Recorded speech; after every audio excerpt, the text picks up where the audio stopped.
I have always been and will always be a huge soccer fan, but since all the good teams play in Europe, I never get to see one play. That summer in 2013, two really good soccer teams were playing in AT&T Park in San Francisco. It was one of those off-season matches where teams tried to make themselves more well-known. Ever since I went to Europe in 2006, where the World Cup was being hosted, I became obsessed with the sport. And when Italy, the team I was rooting for, won, it was one of the happiest days in my life. And now, 7 years later, a few of the champions on that team were coming to San Francisco. I was really determined to go, so I eventually convinced my mom and dad to let me and my sister go to the game. Though my sister wasn't soccer crazy like I am, she realized that it was a pretty rare opportunity, so she decided to come with me. On the day of the game, we took the ferry into the city, and from there we took a bus that would take us to the game. It was on that bus one where I explained the game to my sister.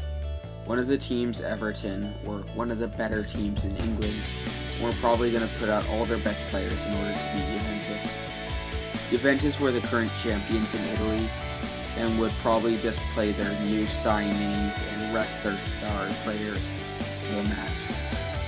There was one player in particular I was really excited to see play, and that was Andrea Pirlo.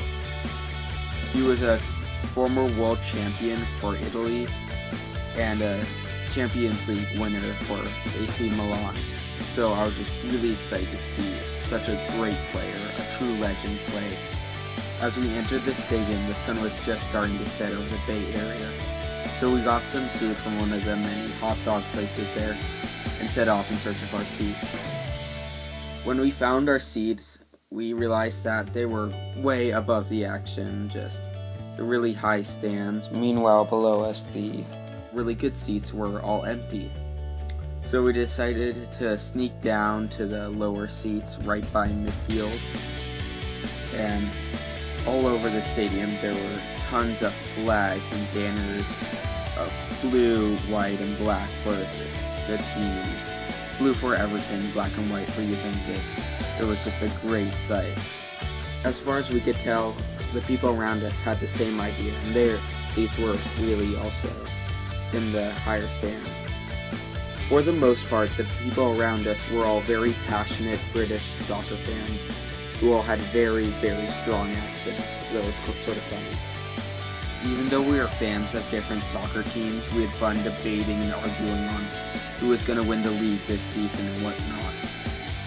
And all during the match, every time the ref made a call that they didn't like, they would tell the ref exactly what they thought of them, which we thought was pretty amusing because of their accents and choice of words.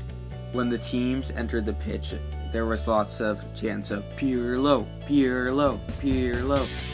Unfortunately, he started on the bench, but both teams still did field some pretty strong lineups. The game was really close from the beginning, and the first half ended 0-0. In the second half, Everton started attacking a lot more, and around the 60th minute, one of their players scored a goal, which put them into the lead. Juventus responded by putting Pirlo into the match, and the moment he got off the bench, there was just cheering from both sets of fans, because they were all just so excited to see such a great player. But instantly, Juventus were a lot better, and after a few minutes, Pirlo set up one of his fellow teammates, and Juventus scored just before the end of the game. So they played 30 minutes of extra time to try to decide a winner between the two, but neither team could score, so it would have to be decided on penalty kicks. After 4 sets of penalty kicks, Juventus were leading, and all they had to do was make their one last penalty kick to win the game. So up stepped Pirlo to finish it off, and it just seemed like a certain victory for Juventus. I'd seen Pirlo take lots of penalty kicks before, he never missed. So up he stepped, all confident, kicked the ball, and it sailed wide by about 2 feet. And Everton were back in the game just like that. And a couple kicks later, Everton had pulled it back and won the game.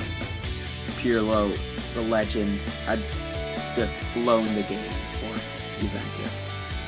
Regardless of the scoreline, I still had a lot of fun, and I was really sad to leave the stadium after the game. When we were driving back across the Golden Gate Bridge, I just promised myself that this wouldn't be the last time that I saw a professional team play.